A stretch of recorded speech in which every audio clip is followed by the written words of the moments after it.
یہ خواتین کو آپ لوگوں نے اپنے پیجز ہر یونیورسٹی اور کالج کے بنائے ہوتے ہیں جس میں ان کی تصویریں لگا کے ان کے اوپر الٹے سیدھے جملے آپ کس رہے ہوتے ہیں. ایک بات یاد رکھنا، تمہاری بہنوں نے بھی اور مستقبل میں تمہاری بیٹیوں نے بھی انہی یونیورسٹیز میں پڑھنا ہے. تو جو کلچر تم لوگ پروموٹ کر رہے ہو اس کو وہ بھگتیں گی. آئمہ کرام نے کہا تھا کہ زنا ایک قرض ہے، وہ کسی بھی قسم کا ہو، وہ ماں بہن بیوی بیٹی پہ اترتا ہی اترتا ہے. جناب تم لوگوں کے گھر میں ماں بہن نہیں ہے تو ایک بندے نے ویسے ہی اوباش لڑکے نے کہہ دیا، پیچھے سے نعرہ لگا دیا کہ جی ماں تو مر گئی ہے تو بہن تو ہماری ہے کوئی نہیں. تو اس نے بڑا پیارا جواب دیا بریگیڈ صاحب نے. اس نے کہا بیٹا اس کی کیا گارنٹی ہے کہ تم شادی کرو گے اور تمہاری بیٹی پیدا نہیں ہوگی. یونیورسٹیز میں ایک بچہ جب گاؤں سے 1000-1500 نمبر لینے کے بعد ایک خواب دیکھ کے آتا ہے کہ میں نے ایک آفیسر بننا ہے، میں نے انجینئر ڈاکٹر بننا ہے، میں نے ایک اچھا وکیل بیرسٹر بننا ہے، اسے ہاسٹل میں جو لوگ ریگنگ کرتے ہیں سینئر اسٹوڈنٹس، اس کے سو کالڈ سینئر اسٹوڈنٹس، وہ ایسے ایسے کیسز ہمارے سامنے آئے ہیں کہ بچوں کو بالکل ننگا کیا جاتا ہے، انہیں فحش قسم کی ویڈیوز دکھائی جاتی ہیں اور پھر ان بچوں کی ویڈیوز بنائی جاتی ہیں. اس کے بعد یونیورسٹی میں نئی جو فیمیل اسٹوڈنٹس آتی ہیں ان کو چھیڑا جاتا ہے، ان سے الٹے سیدھے نعرے لگوائے جاتے ہیں، غلط کام کروائے جاتے ہیں، بچوں کو بھیجا جاتا ہے جا کے نمبر مانگ کے لاؤ.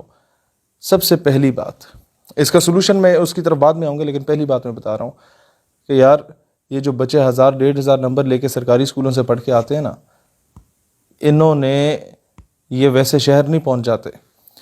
ان کی ماؤں نے اپنے زیور بیچے ہوتے ہیں اور ان کے باپ نے اپنی زمینیں، جو 1-2 کنال ان کی زمین کہیں انہیں مل جاتی ہے، ساری زندگی نوابوں وڈیروں کے ہل چلانے کے بعد، یا ان بیچاروں کے پاس جو 1-2 دان ڈنگر ہوتے ہیں جس کا وہ دودھ بیچا کرتے تھے، وہ ختم ہو گیا، جو روزانہ کی کمائی ہوتی تھی وہ اسے بیچ کے اپنے بچے کی سیمسٹر فیس برداشت کرتے ہیں. اور لوگوں سے قرضے لے کے آدھے بچے یونیورسٹیز میں پڑھ رہے ہیں. پتہ ہے آپ لوگوں کو؟ نہیں پتہ، کیونکہ آپ تو بڑے شہروں میں رہنے والے، آپ کو تو باپ کی کمائی کا بنا بنایا مل گیا. یہ بھی نہیں پتہ تمہارے باپ نے کتنی محنت مشقت کے ساتھ وہ سارا کچھ تمہیں بنا کے دیا جس کو تم لٹا رہے ہو آئس کے نشوں میں اور باقی چیزوں میں. ان بچوں کا تم مستقبل تباہ کر رہے ہو. ایک بچہ ایک کانفیڈنس لیول لے کے آتا ہے، اپنے پورے ضلع کو، اپنی تحصیل کو ٹاپ کرنے کے بعد شہر کی کسی نامی گرامی یونیورسٹی میں جاتا ہے. ہاسٹل میں تم ان کے ساتھ کیا کرتے ہو؟ یونیورسٹی میں جو تم حرکتیں کرتے ہو، وہ اپنی ساری عزت وقار لوگوں کی نظروں میں وہ کھو بیٹھتا ہے، اس کو ٹونٹ کیا جاتا ہے اور اس کے بعد اس کا کانفیڈنس لیول 0 سے ملٹیپلائی کر دیا جاتا ہے. وہ پڑھ نہیں پاتا، اس کی پوری ڈگری ضائع ہوتی ہے. اس کے ماں باپ نے ساری زندگی محنت مشقت مزدوری کرنے کے بعد جو 1-2 دان ڈنگر لیے ہوتے ہیں نا، جانور، وہ بیچ دیتے ہیں، وہ تم ضائع کر دیتے ہو. ان کی پوری زندگی کی کمائی ہوتی ہے، وہ 1-2 کنال کی زمین جو بیچتے ہیں اپنے بچے کی سیمسٹر فیس کے لیے، وہ تم ضائع کر دیتے ہو. اور ان شارٹ اگر میں بتاؤں تو تم پاکستان کا مستقبل ضائع کر رہے ہو اس طرح کی حرکتیں کر کے. پاکستان نظریاتی پارٹی کے 2 یوتھ ونگز ہیں، نظریاتی اسٹوڈنٹ فیڈریشن اور اسٹیٹ یوتھ پارلیمنٹ. دونوں کے پریزیڈنٹ اعجاز گوندل اور حمائل اعجاز کا، دونوں کا میں نمبر آپ کے سامنے شیئر کر رہا ہوں.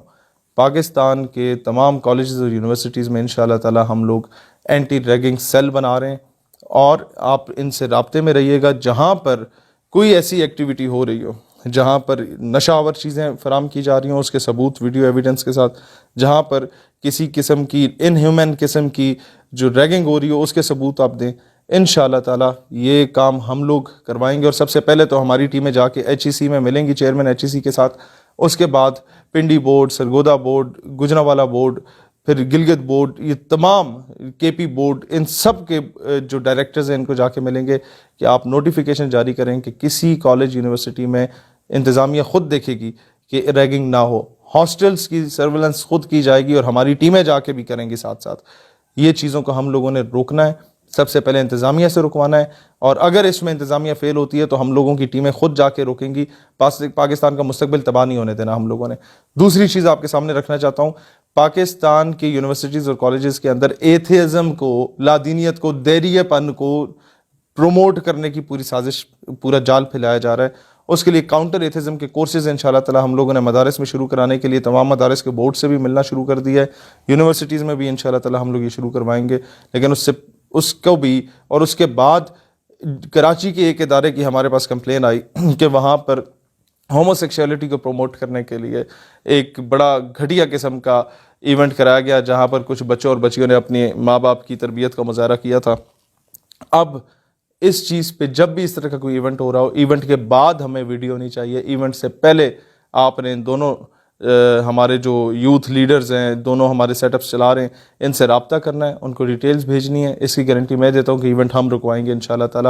پاکستان لاکھوں ہماری بہنوں کے سہاگ اجڑے تھے تو پاکستان بنا تھا.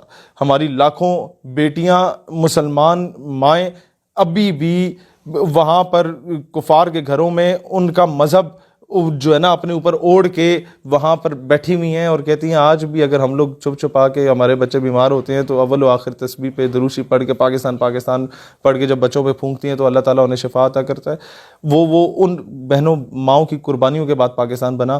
وہ مائیں جنہوں نے اپنی جوان بیٹیوں کو کنووں میں چھلانگیں لگوا دی تھیں، یہ کوئی جذباتی باتیں نہیں ہیں. وہ اس لیے چھلانگیں لگوائی تھی کوئی کم ظرف ان کی طرف میلی نظر اٹھا کے نہ دیکھے at the time of partition. ان کے ساتھ تم لوگ کیا صلہ کر رہے ہو کہ ان کے خون کا تم یہ صلہ انہیں دے رہے ہو کہ پاکستان میں یہ anti Pakistan activities, anti Islamic activities آنا شروع ہو چکی ہیں اور پھر لسانیت کو اور فرقہ واریت کو فروغ دینے کے لیے کام کیا جا رہا ہے. میں ایک چیز تو کہتا ہوں کہ ہماری تنظیم نہ کسی سے لڑے گی. ہمیشہ جہاں کوئی تنظیمیں لڑیں گی تو ان کا راضی نامہ کرانے میں نظریاتی اسٹوڈنٹ فیڈریشن NSF اور SYP اسٹیٹ یوتھ پارلیمنٹ اپنا رول پلے کریں گی.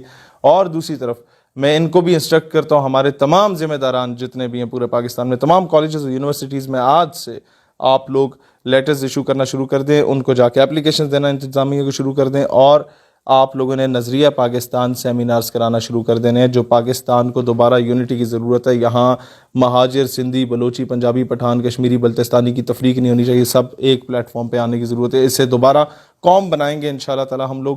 اور پھر کہیں پر بھی اس طرح کی ایکٹیویٹی ہو ہم سے رابطہ کریں، انشاءاللہ ہم لوگ روکیں گے. بجائے اس کے کہ ہم لوگ باہر سے انتظار کریں کوئی محمد بن قاسم آئے گا ہمارے حالات بہتر کرے گا، اصلاح الدین ایوبی، ٹیپو سلطان آئے گا، کسی نے نہیں آنا. آپ لوگ ہی ان کے نقش قدم پہ چل کے آپ لوگوں نے ہی پاکستان کو وہ پاکستان بنانا ہے جس کا خواب قائد اعظم رحمۃ اللہ علیہ نے دیکھا تھا.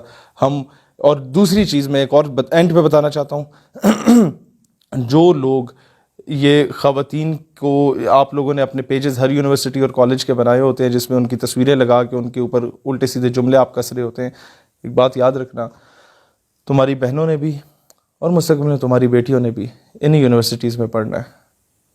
تو جو کلچر تم لوگ پروموٹ کر رہے ہو اس کو وہ بھگتیں گی. ائمہ کرام نے کہا تھا کہ زنا ایک قرض ہے، وہ کسی بھی قسم کا ہو، وہ ماں، بہن، بیوی، بیٹی پہ اترتا ہی اترتا ہے. یہ سوال ہی پیدا نہیں ہوتا کہ وہ نہ اترے. اور ایک اینڈ پہ ایک واقعہ سنا کے جانا چاہتا ہوں. ہماری یونیورسٹی میں اس طرح کے کنفیشن کے پیجز بنے تھے اور ہماری بہنیں جو وہاں پڑھا کرتی تھیں یونیورسٹی میں، ان ساری فیمیل سٹوڈنٹس کی اوپر کیچڑ اچھالا جاتا تھا ان کی عزت پہ. تو پرنسپل جو ہمارے جو ریکٹر تھے بریگیڈیئر حبدار احمد مدنی، انہوں نے سب کو آڈیٹوریم میں بلایا اور ایڈریس کرتے ہوئے کہا کہ جناب تم لوگوں کے گھر میں ماں بہن نہیں ہے. تو ایک بندے نے ویسی اوباش لڑکے نے کہہ دیا، پیچھے سے نعرہ لگا دیا کہ جی ماں تو مر گئی ہے تو بہن تو ہماری ہے کوئی نہیں. تو اس نے بڑا پیارا جواب دیا بریگیڈ صاحب نے. اس نے کہا بیٹا اس کی کیا گارنٹی ہے کہ تم شادی کرو گے اور تمہاری بیٹی پیدا نہیں ہوگی. پاکستان پائندہ باد.